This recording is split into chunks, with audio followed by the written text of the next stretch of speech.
Hablar de Rómulo Betancourt es un reto complejo, que está lleno de visiones y escenarios. Al decir unas palabras sobre él, se corre el riesgo de dejar mucho por fuera o de incurrir en generalidades que poco nos permitan conocer al que, sin lugar a dudas, es el padre de la democracia. Cuidado, si no solo en Venezuela, sino también en la región. El gran líder supo afrontar con valentía los distintos momentos en los que tuvo que actuar, irrumpiendo con dureza cuando debía hacerlo y con diálogo y negociación cuando correspondía. Por supuesto que tuvo errores, eso es propio de todos los seres humanos, pero su vida está llena de acciones que lo dotan de una visión positiva y llevan a asumir como favorable su impacto en la edificación republicana de un país que poco a poco se fue haciendo y que ahora urge recuperar de ese tremedal de barbarie, citando al otro Rómulo, gallegos que parecen huirnos hoy en día. Si nos quedamos en lo simple, bastaría con decir que don Rómulo Betancourt pasó a la posteridad por el simple hecho de haber ocupado cargos públicos de distinta naturaleza. Pero de ser así, la cantidad de nombres que atestarían el Olimpo de los magníficos sería incalculable.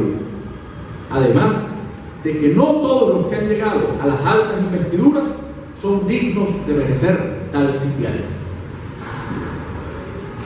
La diferencia entre Betancourt y el resto está en que su visión de la política no fue cortoplacista. No buscó simplemente llenar un espacio y que le dedicaran un capítulo en un libro de historia.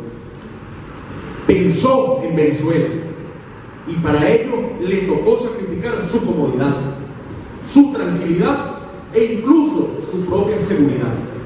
No en vano pisó cárceles, fue pinchado con veneno de cobra en su exilio en La Habana y tuvo que afrontar diversos alzamientos en su contra.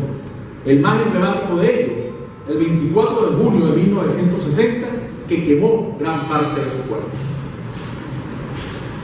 Ese aspecto lo torna distinto y a nuestro juicio lo lleva a caminar por ese puente que diferencia a los hombres ordinarios de los extraordinarios, a dirigirse al umbral en el que están los que hacen las cosas bien y pueden dormir tranquilos, a transitar las alamedas de la justicia y las buenas acciones.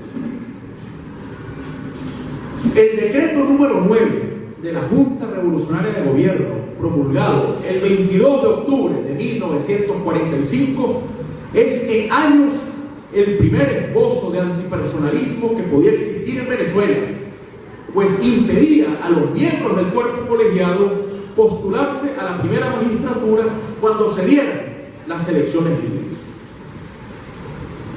Hay que destacar que en la medida en que el gobierno avanzaba y superaba algunos escollos, varios productos de sus propias acciones y torpezas, la popularidad del líder crecía y su visión del país resultaba ampliamente reivindicada, por lo que no faltaron los que lo combinaron a dar un viraje, que al amparo del respaldo ciudadano lo llevaran a postularse a la presidencia, cuando el verbo del sufragio se hiciera carne, tal como lo dijo el hombre que presidió la Asamblea Nacional Constituyente, Andrés Eloy Blanco, excelso ejemplo de civilismo que hizo de su vida un soneto. Mas, cuando llegó el momento de hacerlo, Betancourt no se postuló. Su instante político podía ser ese, pero imperó su respeto por la institucionalidad y optó por abandonar la posibilidad de ser el primer presidente electo por sufragio universal, directo y secreto, porque de haber aceptado hubiese dado un artero zarpazo al país, echado por la borda todo el trabajo meticuloso que muchos, entre ellos él mismo, habían aportado para levantar esa Venezuela que hacía muy poco había entrado finalmente al siglo XX. Con ese acontecimiento puede decir decirse que empezó a demostrar que no era un político que aspiraba el poder por el poder, sino que entendía que la esencia ciudadana pasaba por respetar las normas y reivindicar el pleno Estado de Derecho. Tenía la convicción de que su tarea estaba hecha y que cuando correspondiera ocuparía su lugar. Ahora, ese paso sustancial fue complementado con otro acontecimiento años después. En agosto de 1971, el expresidente Raúl Leoni postuló la candidatura de Betancur para el quinquenio que iniciaría en 1974. El 20 de julio de 1972, a través de una rueda de prensa, don Rómulo anunció que no aspiraría al cargo nuevamente. ¡Qué ejemplo de dignidad! En un país en el que Monagas, Guzmán y Gómez estuvieron en el poder por décadas. Pero frente a ellos, el modelo de Betancur, que, dotando al argumento de una visión de democracia, evidenció que los hombres no son indispensables. Y ese hecho, insistimos, en una Venezuela como esta, es la que termina llevando a don Rómulo a la posteridad absoluta. Tal vez, dicho de esta manera, no se comprenda del todo, pero démosle mayor significado al darnos cuenta que fue capaz de renunciar a 2 presidencias de la República por defender al país y a su partido. Hemos entonces comprendido que prefería Rómulo, como lo llamaba la ciudadanía, con criterio de cercanía, salvaguardar a su país antes que a sus intereses. Con su partido ocurrió exactamente lo mismo.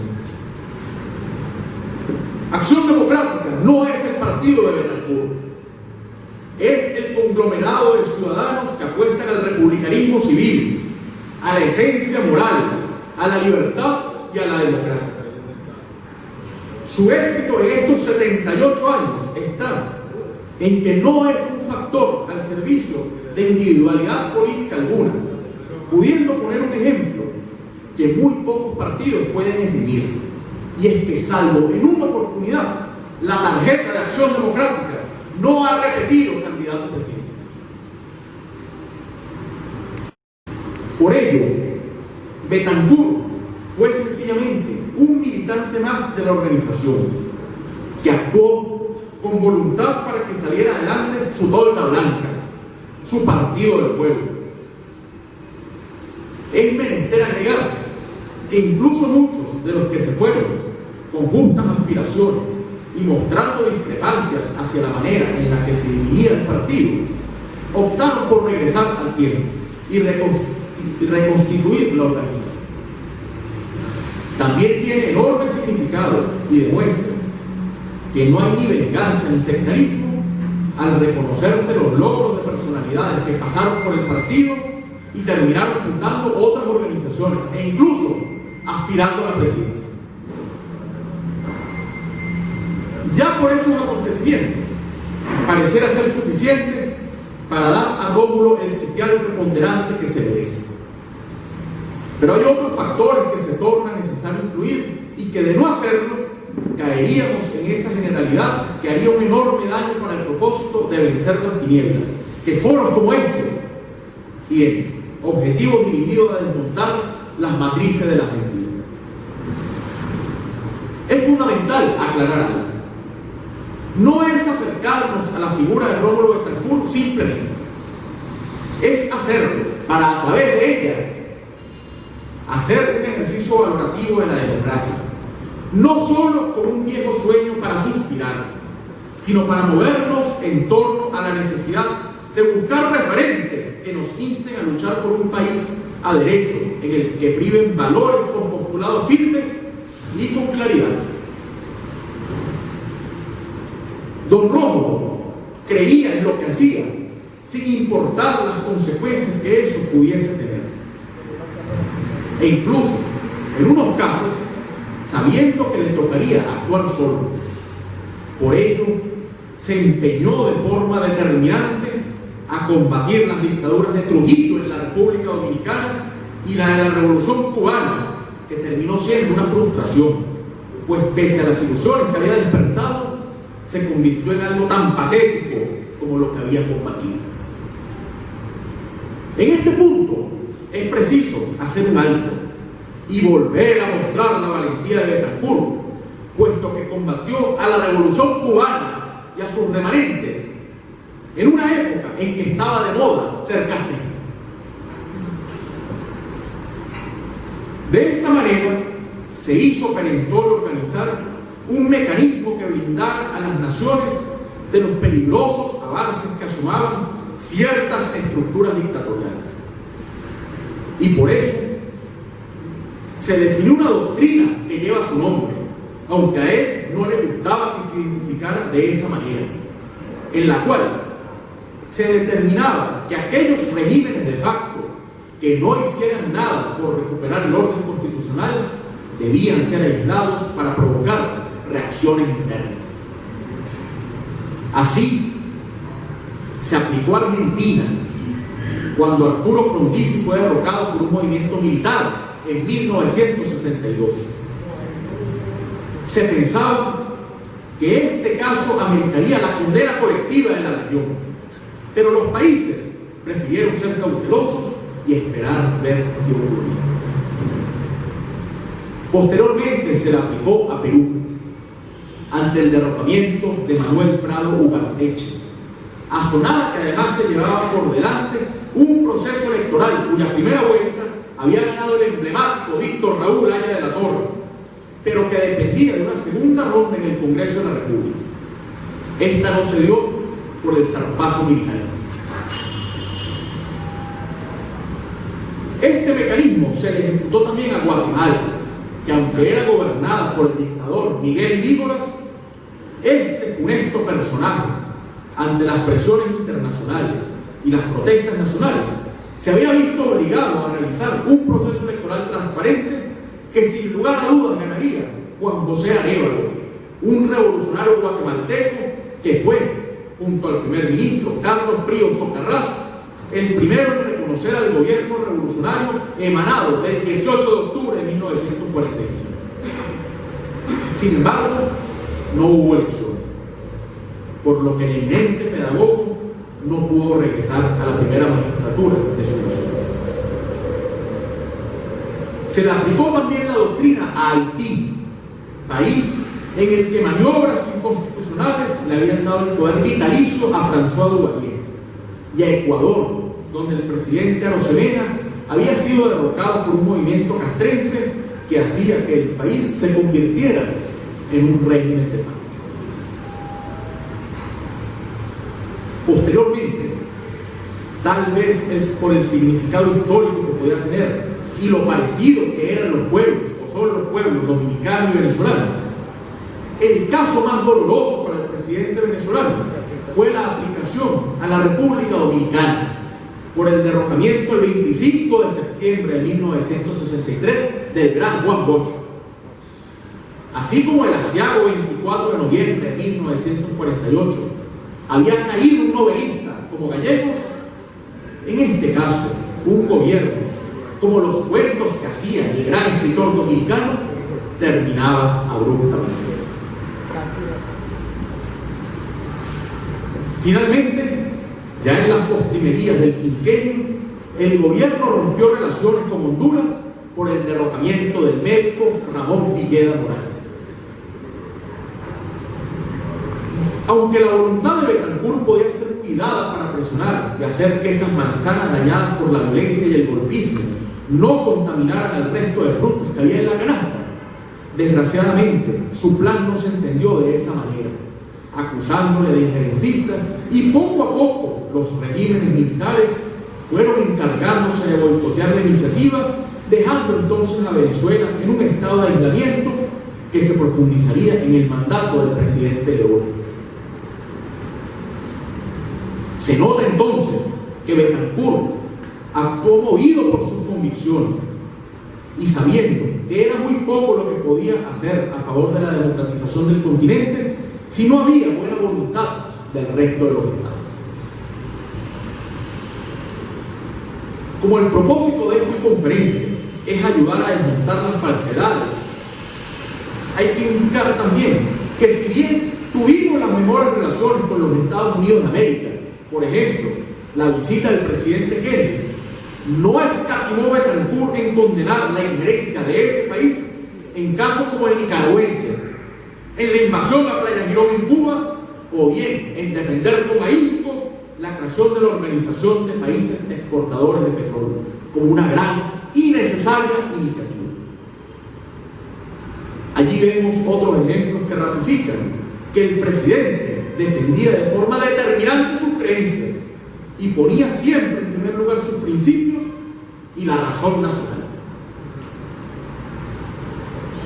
Manuel Caballero dice que el 28 de septiembre de 1981, en la ciudad de Nueva York, con la muerte de Betancourt, se extinguía el quinto de los más grandes hombres de la historia venezolana, sin que esa categorización implicara de modo alguno su valoración o preferencia. Germán Carrera Damas menciona que Betancourt es el artífice de la República Liberal Democrática, y Juan Carlos Rey, en un libro donde habla sobre el personalismo y el liderazgo, resalta que incluso se abstuvo de hacer vida parlamentaria como senador vitalicio de forma activa, porque decía que debía erigirse como un factor de concordia, de consenso en los venezolanos. Algo como una voz de conciencia que podía actuar. Pensándolo bien, un hombre que desde su juventud entendió la necesidad de combatir la dictadura de Gómez, que luego enfrentó con ahínco las desigualdades, llegando a presidir una junta de gobierno sin perpetuarse en el cargo. Posteriormente, le tocó representar a Venezuela en la 9ª Conferencia Internacional Americana. Y en esas calles de una Colombia que se modernizaba y de una Bogotá que crecía, le correspondió llevar la voz de un país y sentirse admirado por la ciudadanía que aplaudía el carácter revolucionario y lo engalanaba por no haberse quedado en el cargo. Luego, fue de las voces de estadista que aplaudió el rol de Laureano Gómez para encabezar la reunión. Y después tuvo que escribir el verbo de la madurez para convencer a sus compañeros delegados de seguir sesionando en Bogotá, en una ciudad incendiada después del asesinato, el aciago 9 de abril de 1948, del hombre que no era hombre sino pueblo, Jorge Eliezer Gaitán.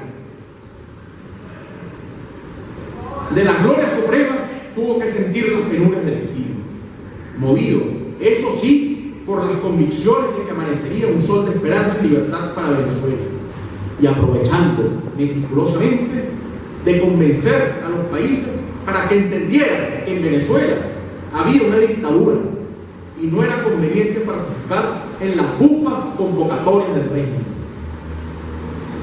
Allí tuvo aliados como Muñoz Marín de Puerto Rico, don Pepe Figueres de Costa Rica y sectores democráticos en Uruguay, México, Bolivia y Chile.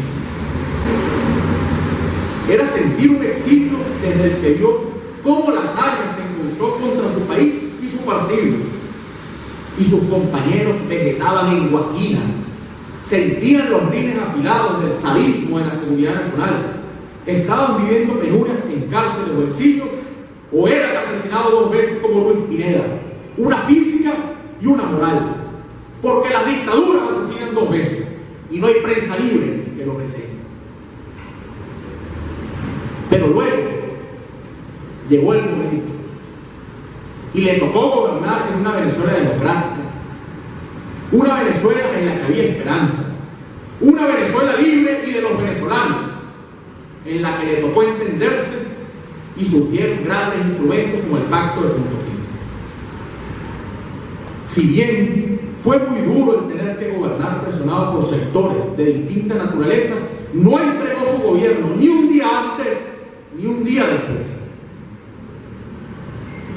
Por todo eso, evidentemente desde la posteridad, Rómulo Betancourt tiene un sitial ganado en la conciencia moral de los venezolanos. y su legado a los 112 años de su natalicio no solo tiene que ser estudiado y reivindicado, sino que ha de servir de impulso en esta lucha que estamos a punto de ganar, la de la democracia. Compañeros, muchas gracias.